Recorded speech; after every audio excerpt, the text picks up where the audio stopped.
Be evil in business. Chapter 1. Be evil in business.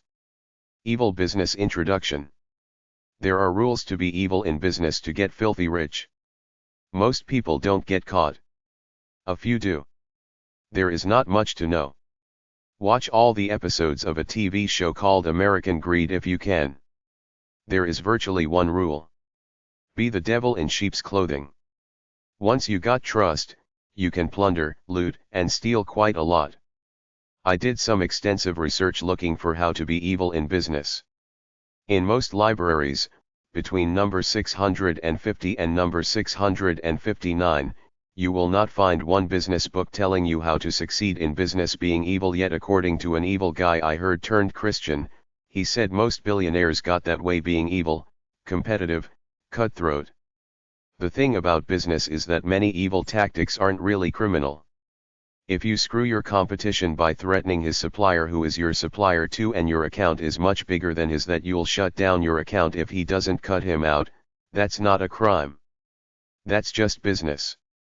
You will never see a successful businessman say how evil he is in any book he writes. They all whitewash their biographies. If you look at Microsoft, you might ask, why do they screw people by cutting them off if they don't register a new computer within 30 days? Some people aren't connected to the internet, or they're just into working. They ignore everything else, yet Microsoft goes after everybody in the most trivial ways to try to prevent software piracy, which screws a lot of the people who legitimately buy their products. Real evil is the mafia, the Illuminati, central banks, multinational corporations relocating for cheap labor, and companies that pollute the planet. You have to be a psychopath. You have to be charming. You have to have allies, but be willing to stab them in the back when you must for your own ambition. Use people to get what you want by giving them what they want, but throwing them under the bus if you have to. Greed undoes a lot of people who get caught because they don't know when to stop. If something works a few times, some people throw caution to the wind and get bold. Pride will be your undoing. The best scam artists are quiet. There was a story about a bunch of young, hippie computer hackers stealing loads of money. The only way they got caught was that some cop saw some kid driving around in a real expensive car. He thought he must have been a drug dealer, but they were computer hackers. If the guy had driven an average car, they would not have gotten caught. Observe the political games in any nation. There is almost no loyalty. Your closest friend will stab you in the back because you're all evil together. There is really no honor among evil people. They'll be loyal while the going is good, but when the shit goes down, everybody is out for themselves. The Art of War by Lao Tzu is not about being evil. It's about using an opportunity to win, but there is no evil intent. It's something you have to do, like kill or be killed. You can find free audio versions at YouTube. The thing about being evil is, you might get caught by the cops. You might rip off the wrong people who will kill you. You might create a mob scene where a bunch of people attack you in real time. You never have peace of mind. Even if you're a psychopath without a conscience, you still know there are people out there who want to kill you. Bernie Madoff stole billions of dollars, but I'll bet during all that time, he was always worrying about when it was all gonna come down. His son committed suicide. Even psychopaths contemplate their lives and feel remorse. That's what Jesus Christ is for. The rules of evil business. You don't have to extra smart or know a lot of business knowledge. You have to make people connections and be ready to take advantage of an opportunity by betraying almost everybody except for your gang if you have one, but you can even betray them if you've got nothing to lose, like you get arrested and threatened with a lengthy jail sentence. The general rule is that wealth creates more wealth. Wealthy people help each other by giving each other opportunities. They tend to keep others out. In order to get into an elite group of wealthy people, you either have to get rich first or prove yourself as a capable, competitive, loyal, cutthroat kind of person. Wealthy people don't share their money or knowledge with outsiders. You have to network with everybody. You have to pretend you're a good old boy or girl. You have to act honest, reliable, trustworthy, and friendly. The Judas principle is that you befriend people then betray them when you get the opportunity for a big gain, not a small one. This works on a societal level. Look at any stock market crash. They're planned events. The few wealthy people create hype in the stock market, then sell their stocks right before they create a depression by tightening the money supply there for business loans.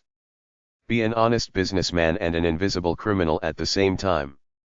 This is how you fool the taxman and all nosy people. Run a legitimate business. Do your criminal activities quietly either within that business or separately. Big crimes like drug smuggling, weapons sales, selling counterfeit brand name goods, etc. are often done by people with legitimate businesses that they use as a cover for their crimes. They pay off police and politicians. They donate big money to political parties. Bankers lobbied to create laws to give them the right to plunder people with bad investment instruments, which they did. They paid off the politicians to buy those laws. Big businesses create artificial scarcities in some products and raise the prices.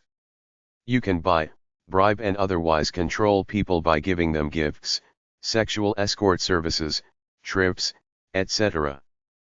Pay people well. This one thing alone will give you plenty of fair weather loyalty, which is as good as it gets. Destroy a powerful enemy. You probably can't buy him off. When in Rome, do as the Romans do. Act respectful and humble. You're a wolf in sheep's clothing.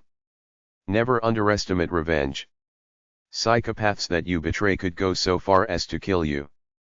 Don't ever do anything for quick revenge. Revenge is a dish best served cold.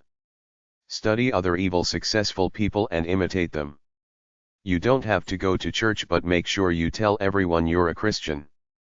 Keep a Bible on your desk. Say a few Christian one-liners now and then, like praise God or amen. Only tell a lie if you know you won't get caught. Make friends with your enemies if possible. Divide powerful enemies and conquer them. Followers are followers. Don't trust them to do big jobs. The way to culture someone into your evil empire is to start them off with a small evil task like cheating on taxes, stealing something small from a supplier or something like that. Once somebody is willing to compromise once, you know they're evil. It's just a matter how far they'll go. Most people go to full evil acts in business step by step. An evil person in business needs eternal vigilance and personal protection. Maybe you need a bodyguard. It's best to be totally secure all the time. Have a big gate around your house. Carry a weapon, etc. You have enemies that you screwed. They might want to get you back. There are evil people and criminal gangs everywhere. There are two types of gangs. Full-time criminal. Businessman, criminal activities are secret. Try to ally yourself with dishonest business people. Be loyal to them. They might try to use you, but some criminal business groups have loyalty and a code of silence.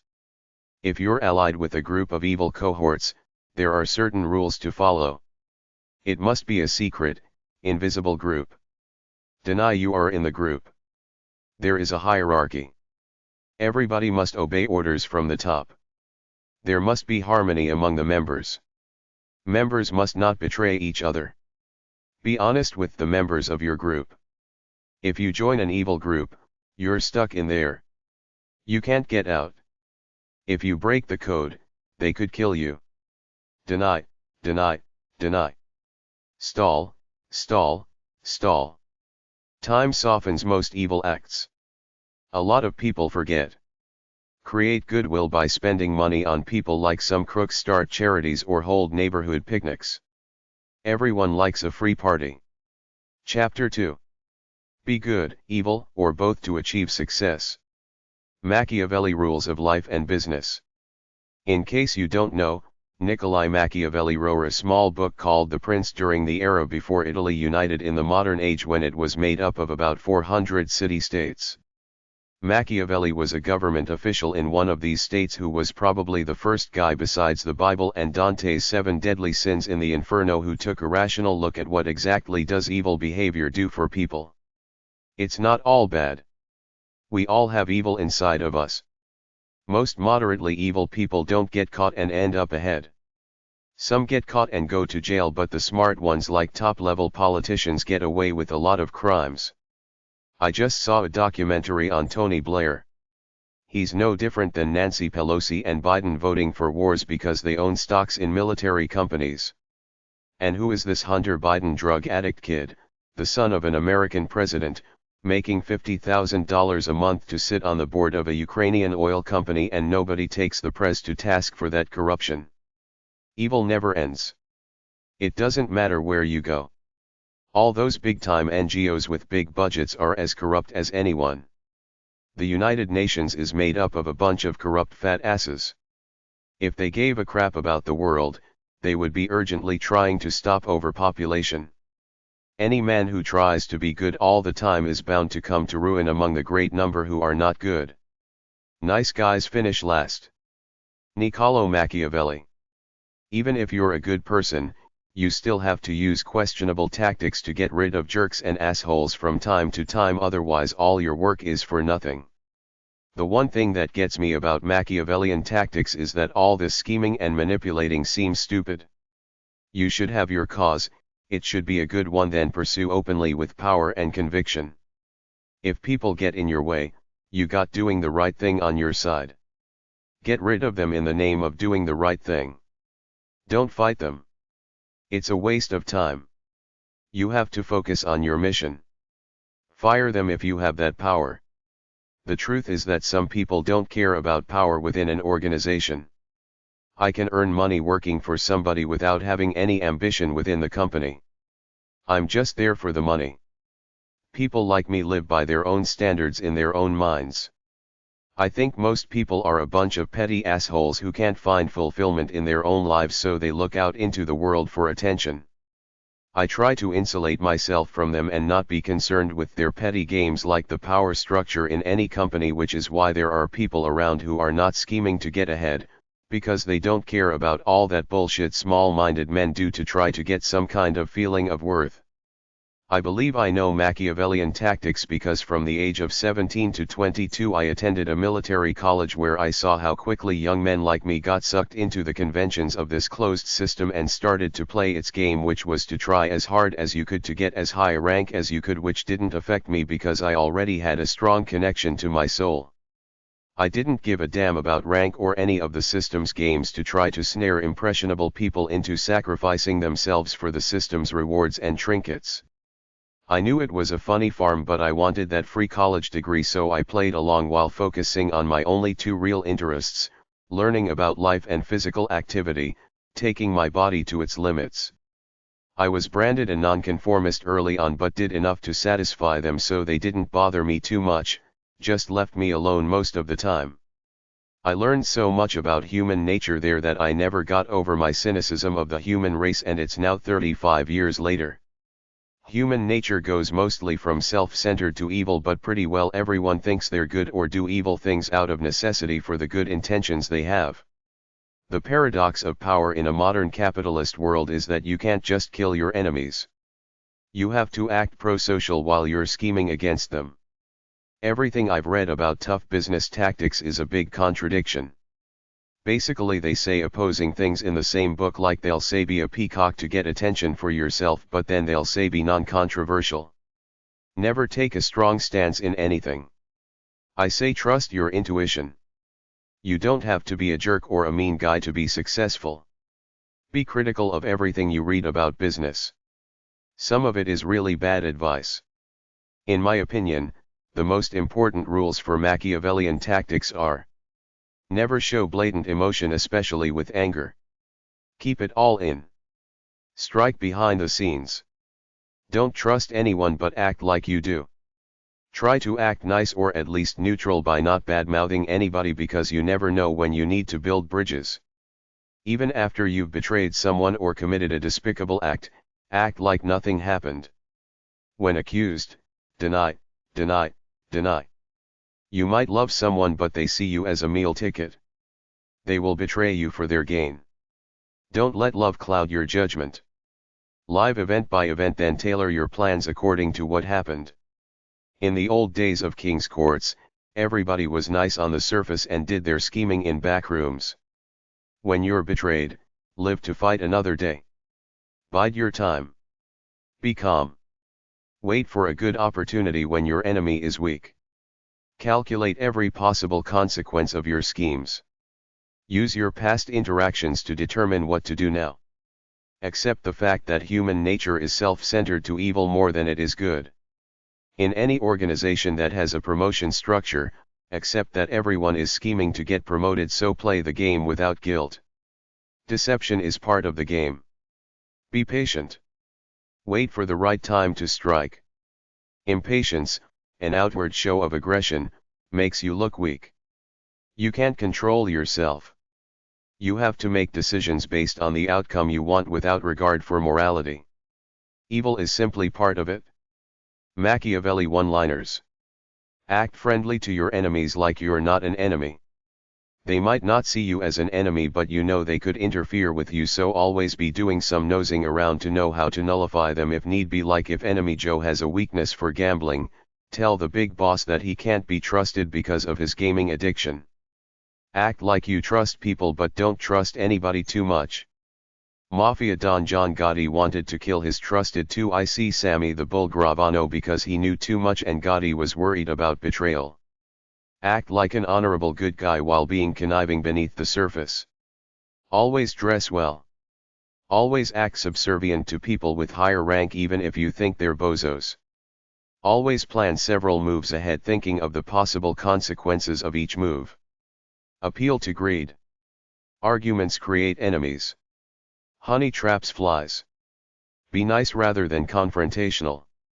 Avoid fighting someone stronger directly. Bide your time. Everybody falls and weakens. That's when you strike. Be a good deal maker. Give people what they want to get what you want. If you're good at this, people will come to you with opportunities. Be a doer. Everyone respects action and accomplishment. Be very wary about bruising other people's egos, even subordinates, because the bigger the person's ego, the smaller his mind is. If somebody does something to bruise one of these people's egos, they will go to ridiculous lengths to get you back one way or another. Be complimentary, innocuous, and subservient to your boss. Be cynical. Act like a good, easygoing person, but always be aware of what's going on around you. Brown-nosing should be subtle so as not to alienate your peers. Culture allies everywhere. Get allies by helping people. Money talks. Delusion is great. Most people think they're good and fantastically talented. Exploit their delusions. Divide and conquer means you play enemies off against each other, then go in and beat them all. Don't take favors unless you think the relationship will be useful to you. Otherwise you will be indebted to the favor giver. Don't force people to join you. Seduce them. Don't indulge in bad habits. Don't act superior. It alienates people. Don't exploit, lie, and cheat all the time. Mix it in with periods of deep honesty, kindness, and generosity. Like a mean, hard-driving boss has a big party or gives a good Christmas bonus, then his appeal goes up. Don't tell enemies and casual acquaintances your big ideas. They'll either attack them or be jealous. Don't ride anyone's coattails. Follow your own path. Don't talk philosophy and high ideals with your cohorts. It's not about what's really happening. It's hot air. Even though you can keep some enemies close, as in giving them a job or turn them loyal by giving them money, some enemies have to be eliminated, otherwise they regain strength and get back at you. Everybody is envious. Once you reach top status, everybody is against you even though they suck up to you. Exercise to stay healthy and strong. Fool people. Act innocuous, not devious, and ambitious. Quite often, you got some effeminate guy acting all sociable with everyone, but he's really devious, trying to manipulate people to serve his own ends. For yourself, it's best to live by your soul, by your own natural inner convictions of life, and be immune to what others might think of you, good or bad. Gifts and favors make people feel indebted to you. Good brown-nosers are always front and center, not hanging around the back. I believe no good deed goes unpunished. I used to help people out of goodwill but have since realized you give someone an inch, they take a mile. They take you for a sucker and feel entitled. They'll try to get what they can out of you and will not appreciate your help. I never give unsolicited advice. If I see somebody doing something the wrong way, most of the time I won't say a damn thing. I never argue about anything because it's not worth it to me. People don't listen anyway, they got their view, that's it. You just alienate people by arguing with them. I play along with everybody but I trust almost nobody. If people try to flaunt their moral superiority, they have ulterior motives. If you're ambitious, you have to suck up to people. Act like a nice safe friendly guy or girl to everybody because you never know when you need friends. You could get caught in a compromising position. Your friends will lie for you. Your enemies won't. If you are new to a position of power, bring change in slowly over time so that you don't alienate the people. If you belittle others and make them feel inferior, most will remember and get you back when they can. If you're too common like socializing at lunch, always at work, hanging around after work with co-workers at the strip joint, you have no sense of mystique and nobility. You have to seem distant and up in the clouds to a certain point to keep people guessing about the real you so they'll jump when you tell them to. If you are trying to destroy an enemy, it's better to fake friendship than show anger. If you're really cunning, you make people think they came up with what you want them to do on their own. You can offer choices, all of which favor you.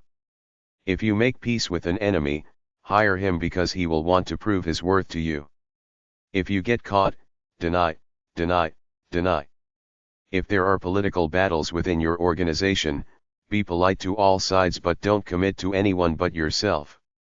Play politics though. If one side is the clear winner, go with them. If you have any skeletons, either bring them out into the open or bury them. Ignore what you can't control. Don't be obsessed with your enemies. Focus on you moving ahead. In a big protest, the cops go after the one or two troublemakers at the front. Identify your main enemy. If you eliminate him, his underlings will not threaten you. It's fine to be power hungry, just act like you're not. Act like you're out for goodness and progress. Learn from watching your enemy's tactics. Let him win at cards or golf. Remember, I said people are petty and a lot of them really are even though no one thinks they're petty. Make others feel smart. Present yourself as not too smart or devious. That way, you can see when they try to pull basic scams on you. Make your boss think he's smarter and better than you. Make him think he's mentoring you and you're taking it all in. Make your subordinates work hard in order to make you look good. Making a show of one's weakness is a ploy to get support and sympathy. Many people win once, get overconfident then lose badly. Most people in top positions are very conservative. They don't make bold moves, only calculated sure things. Be bold only if you can handle the criticism by continuing to be bold. Most people are creatures of ego as opposed to creatures of their souls, so they care about what others think of them, which makes them fragile because they're dependent on others for at least part of their self-worth, whereas spiritual people care only about the inner convictions they feel within themselves and don't care much about other people one way or another. Never look stressed out. Never let them see you sweat. Don't act hurried or panicked. Act calm. Never outdo the boss. Let him take the credit for your work as long as you know that he knows you did it. Never put too much trust in friends because they will betray you to save themselves. Never correct a superior in public. You can do it in private as though you're helping him, but be subtle. Never assume you're an informal friend of someone with a higher rank. They want that deference to authority, aka worship. Never leave valuables out where two or more people have access to them because somebody will steal them and you won't have absolute proof as to who did it. The biggest rule is to assume everyone is petty, phony, out for themselves, wants admiration, wants to think they got game, cool and sexy, and secretly thinks they're better, smarter and superior to others even though they would never admit to it. Never reveal your controversial ideas or who you hate to others because they'll always tell somebody else. Plan most scenarios and think the possible consequences through. Reinforce relationships with allies by giving them stuff and taking them out for dinner and drinks once in a while. Spiritual people are very rare in the capitalist world of business, even though everybody likes to think they're spiritual, out to do the right thing out of a noble feeling within themselves. The game is money, status, how high you are in the company, and crushing the competition. Stand back when the time is not right. Wait for the right timing to strike. Stay calm but try to make your neighbors angry. Successful people within a company are usually people who don't really take strong stances in anything. They're like middle of the road, innocuous, yes man types who take orders well, do as they're told and appear loyal even if they are scheming for the top job. Sympathize with the nonconformists and complainers but don't hang around with them too much. The easiest way to get someone to do something is to give them something like money, a raise, etc. The more you say, the more common you look and the more likely you are to say something stupid. Say your piece succinctly then stop. There's a fine line between being a good, chummy leader and locking yourself away in your office. You have to play both sides. You have to appear approachable and trustworthy while not giving up any professional respect. Treat everybody with kid gloves, meaning don't be controversial or get into arguments. Be blandly nice. Discretion is the better part of valor. When in doubt, keep your mouth shut. Try to get others to look up to you for leadership, ideas, advice, and favors. A lot of people are weak. They will be loyal to you if you do something for them. Victimize and exploit only weak people if you can. Be careful to avoid fights with strong or crazy people who are willing to kill you to get you back. Violence or open aggression to get power is frowned upon by everybody. You have to get power beneath the surface, by making deals and blackmailing enemies in backrooms. When you betray people, act like you're not, like you're oblivious to it. You need an air of unpredictability so that they won't dare disobey lest you give them the axe. You can't control what others think of you or lies about you, so do what you can to ignore naysayers. Then if you catch one of them in a dark stairwell alone with you, it's a good time to throw them up against the wall and tell them to stop gossiping about you. The noble approach to business and life. When I was young, I saw movies about noble individuals doing the right thing and getting applauded at the end by their co-workers or people in general, but in the real world most people are petty and playing one-upmanship. They will not cheer for you no matter what unless it's a phony act for the others. If you want to be noble, you're already way past most of your co-workers by living by your own inner standard as opposed to them who are living by the standard of your workplace, playing politics with the other people in that little closed system. A noble person lives with high ideals to honor who they feel they were created to be. They are independent of what others might think of them. Your reward is the self-respect and peace of mind you get by living by your own standard. With this approach, you could go high in your field, but at the same time, other people will be envious, so they'll try to put you down a peg by saying you're a weird nonconformist. Don't flaunt your high ideals around others, because if you do, they'll brand you as an elitist who thinks you're better than everyone else. If you have your own code of nobility, the best place to be is to run your own business and don't work for a company with a large workforce, because the atmosphere in big workplaces is very cutthroat and competitive. Your competing co-workers will see that you're a cut above them, so they'll try to destroy you one way or another, usually by saying he thinks he's better or he's an isolated loner, doesn't work as a team player. Even if you are a team player, they'll still say you're a loner because they can't stand somebody different and better than them, so they'll all gang up on you.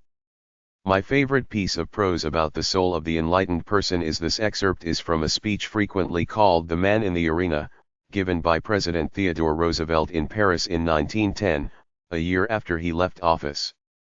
It is not the critic who counts, not the man who points out how the strong man stumbles, or where the doer of deeds old have done them better. The credit belongs to the man who is actually in the arena, whose face is marred by dust and sweat and blood, who strives valiantly, who errs and comes up short again and again because there is no effort without error and shortcomings, who knows the great devotion, who spends himself in a worthy cause, who at the best knows in the end the high achievement of triumph, and who at worst, if he fails while daring greatly, knows his place shall never be with those timid and cold souls who know neither victory or defeat.